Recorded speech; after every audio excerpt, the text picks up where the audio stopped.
Hello guys, this is Vinita Arora, Assistant Professor, Government Bangalore College, Pali।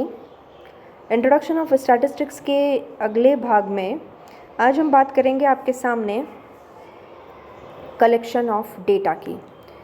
देखिए, इससे पहले हमने बात की थी कि सांख्यिकी के कौन कौन से कार्य हैं, उसके फंक्शंस क्या हैं, और मैंने उसमें बताया भी था कि एक एक फंक्शन को अब हम बहुत डिस्क्रिप्टिव वे में पढ़ने वाले हैं।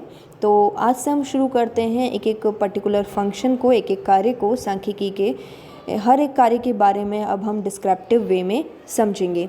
तो देखिए, सबसे पहले जो सांख्यिकी का जो कार्य था वो ये था कि समंकों का संग्रहण किया जाना चाहिए। तो समंकों का संग्रहण किस तरह से किया जाना चाहिए, समंक के प्रकार क्या होते हैं, उनको कहाँ कहाँ से कलेक्ट किया जा सकता है, ये सब बातें आज हम इस लेक्चर में करने वाले हैं। तो गाइस, कलेक्शन ऑफ डेटा। देखिए, यदि हम सिंपली डेटा के संग्रहण की, कलेक्शन की बात करें तो यहाँ ये चीज़ जाननी ज़रूरी है कि डेटा को कलेक्ट किया जाना चाहिए और सही डेटा कलेक्ट होना चाहिए। सही डेटा कलेक्ट होने का मेरा मतलब ये है कि यदि आपके पर्पस के अकॉर्डिंग आपने डेटा कलेक्ट नहीं किया है तो आपके रिज़ल्ट भी गलत निकलेंगे। ये बात हमने सांख्यिकी सीमाओं में भी की थी कि यदि इनपुटेड डेटा ही गलत है तो आपके रिज़ल्ट भी गलत ही निकलेंगे। इसलिए सांख्यिकी का सबसे महत्वपूर्ण कार्य यही है कि डेटा को कलेक्ट किया जाए और ये संग्रहित डेटा सही होने चाहिए। आपका रिसर्च का जो उद्देश्य है उस उद्देश्य की पूर्ति करने वाले होने चाहिए। तो यहाँ पर सबसे पहले डेटा के टाइप्स या प्रकार की बात करते हैं। देखिए स्टूडेंट्स, डेटा के दो तरह के टाइप होते हैं। इन दो के अलावा आपको और कोई टाइप नहीं मिलेंगे और सिंपल ये दो टाइप हैं, प्राइमरी डेटा यानी प्राथमिक समंक और सेकेंडरी डेटा यानी द्वितीयक समंक। देखिए कई बार ये एग्ज़ाम में पूछा भी जाता है कि प्राथमिक समंक क्या होते हैं, द्वितीयक समंक क्या होते हैं, और स्टूडेंट्स काफ़ी कंफ्यूज रहते हैं इन दोनों के बीच में। तो कंफ्यूज होने की बिल्कुल ज़रूरत नहीं है, क्योंकि दोनों ही डेटा, प्राइमरी और सेकेंडरी, ये दोनों ही डेटा बहुत ही डिफरेंट है। दोनों का आपस में कोई कनेक्शन और कोई लिंक है ही नहीं।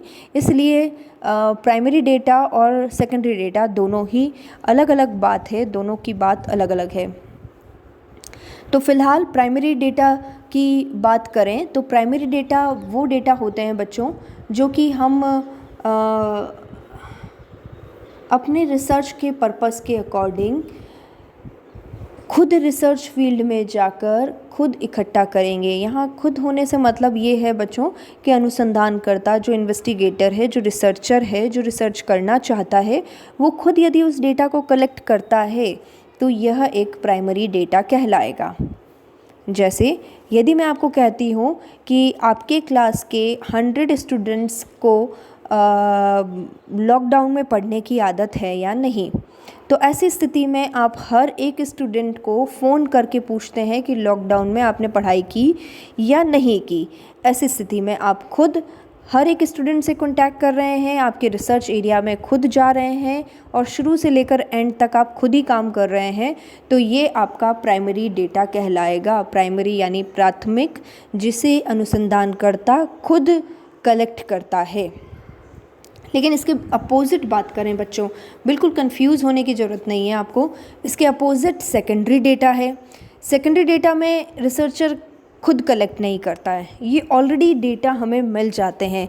लेकिन इसका मतलब ये नहीं है कि आपको जितना हलवा चाहिए उतना उतना बना बनाया मिल गया। ये बना बनाया हलवा वाली बात नहीं है। यहाँ पर जो डेटा आपके पास अवेलेबल होते हैं उस डेटा को आप केवल अपने रिसर्च पर्पस के बेसिस पर उठा लेते हैं।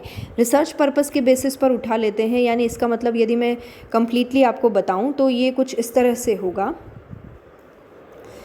देखिए, सेकेंडरी डेटा, यदि मैंने आपको कहा है कि आपकी क्लास के सभी 100 स्टूडेंट्स को प्रमोट किया जाना है 3rd ईयर में, तो ऐसी कंडीशन में आप सभी प्रमोटेड स्टूडेंट का फर्स्ट ईयर का डेटा निकाल कर लेकर आएँ, तो हम उसके बेसिस पर उन्हें नेक्स्ट क्लास में प्रमोट करेंगे। तो फर्स्ट ईयर का डेटा निकालने का 2 तरीका हो सकता है। या तो आपने सभी को फ़ोन करके पूछ लिया कि आपके लास्ट ईयर के क्या क्या परसेंटेज थे, या फिर इससे भी अच्छा तरीका ये है कि आप क्यों ना कॉलेज के एकेडमिक सेक्शन में जाएँ और वहाँ पर कंप्यूटर पर पड़ी एक फ़ाइल के क्लिक से आप पता लगा सकते हैं कि ये जो students right now second year में हैं वो फर्स्ट ईयर में कितने परसेंटेज होंगे, और जिसके बेसिस पर उसे आपको प्रमोट करना होगा। तो जहाँ आपका डेटा ऑलरेडी कलेक्टेड है, कंप्यूटर के एक क्लिक पर आप उस डेटा को रिसीव कर रहे हैं, रिट्रीव किया जा रहा है, तो ऐसी कंडीशन में ये सेकेंडरी डेटा कहलाएगा। ध्यान देना बच्चों, कई बार एग्ज़ाम में प्राइमरी डेटा और सेकेंडरी डेटा के बीच में अंतर पूछा जाता है, तो ये एक सिंपल सा अंतर आपके बीच में हो गया है कि आप सेकेंडरी डेटा को खुद कलेक्ट नहीं करते हैं, ये ऑलरेडी कलेक्टेड होता है, केवल रिसर्चर उसे अपने पर्पस के अकॉर्डिंग यूज़ कर लेता है। लेकिन प्राइमरी डेटा वो होता है जिसे रिसर्चर खुद फील्ड में जाता है और कलेक्ट करता है, तो ये एक प्राइमरी डेटा कहलाता है। इसी तरह से प्राइमरी डेटा तब कलेक्ट किया जा सकता है जब हमारा रिसर्च एरिया काफ़ी छोटा हो। यदि मैं ये कहूँ कॉलेज में पढ़ने वाले 4000 स्टूडेंट्स को फ़ोन करके पता करो कि उनके लास्ट ईयर के क्या परसेंटेज हैं, बड़ा मुश्किल होगा। तो ऐसी कंडीशन में प्राइमरी डेटा कलेक्ट करना सही नहीं होगा, यानी जब आपका रिसर्च का एरिया थोड़ा छोटा हो तो ऐसी कंडीशन में आपको प्राइमरी डेटा का उपयोग करना चाहिए। लेकिन यदि रिसर्च का एरिया बहुत बड़ा हो और उससे रिलेटेड डेटा यदि अवेलेबल हैं तो ऑफ कोर्स आपको सेकेंडरी डेटा पर ही जाना चाहिए। एक बहुत बड़ा अंतर ये भी है कि जब हम प्राइमरी डेटा के साथ काम करते हैं, आपने प्राथमिक समक लिए हैं और कंप्लीटली आप उस पर काम कर रहे हैं, खुद फील्ड में जाकर डेटा को कलेक्ट कर रहे हैं, तो ऐसी स्थिति में आपकी एक्यूरेसी ज़्यादा बढ़ जाएगी, आपके रिज़ल्ट की एक्यूरेसी रहेगी, बहुत ज़्यादा होगी। लेकिन सेकेंडरी डेटा ऑलरेडी कलेक्टेड होते हैं, कई बार उसमें परिवर्तन हो सकता है, लेकिन हमारे पर्पस के अकॉर्डिंग यदि हमारे अनुसंधान का एरिया बड़ा है तो हम सेकेंडरी डेटा पर भी काम कर सकते हैं, या फिर हमारा रिसर्च का पर्पस कुछ इस तरह का है कि रिज़ल्ट हमें बहुत एक्यूरेट तो नहीं चाहिए लेकिन हम नज़दीक रिज़ल्ट चाहते हैं, तो ऐसी स्थिति में हम सेकेंडरी डेटा पर काम कर सकते हैं। जैसे यदि मैं पाली ज़िले की जनसंख्या की बात करूं तो इसका एक तरीका हो सकता है कि आप खुद जाकर एक एक घर में जाकर कितने लोग रहते हैं और इसका पता लगाएं, लेकिन ये काम थोड़ा मुश्किल होगा। जैसा कि मैंने कहा बच्चों कि यदि रिसर्च का एरिया बड़ा है तो ऐसी कंडीशन में आप सेकेंडरी डेटा पर ही काम करें।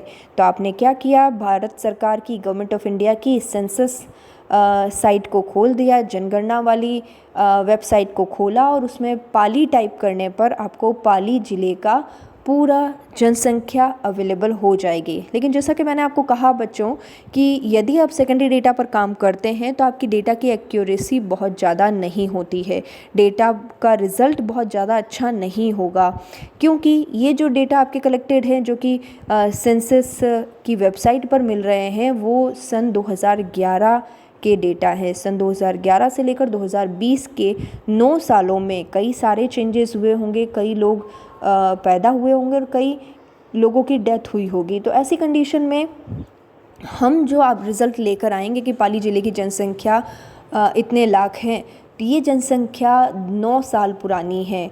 लेकिन क्योंकि हमारे रिसर्च के पर्पज़ में एक एक व्यक्ति के पास जाकर ये पूछना या कलेक्ट करना कि पाली ज़िले की जनसंख्या कितनी होगी, ये गणना करना मुश्किल होगा, इसीलिए हम सेकेंडरी डेटा पर काम करना इसको उचित समझेंगे। लेकिन ध्यान रखिएगा बच्चों, जब हम जनगणना का काम करते हैं, क्योंकि हमारा भारत सरकार का उद्देश्य यही होता है कि हमारे देश में कितने लोग रहते हैं, इसीलिए वो हर एक परिवार को, हर एक व्यक्ति को कवर करती है। अनुसंधान का उद्देश्य बदलते ही भले ही हमारा रिसर्च का एरिया बहुत बड़ा है, पूरे भारत में ये जनगणना होती है, लेकिन रिसर्च का एरिया बहुत बड़ा है, क्षेत्र बड़ा होने के कारण, बड़ा होने के बाद भी हम यहाँ पर प्राथमिक डेटा को उपयोग में लेते हैं। यानी हमारा रिसर्च का पर्पस ही डिसाइड करता है कि हमने प्राथमिक डेटा का उपयोग लेना है या सेकेंडरी डेटा का, द्वितीयक समकों का उपयोग किया जाना है।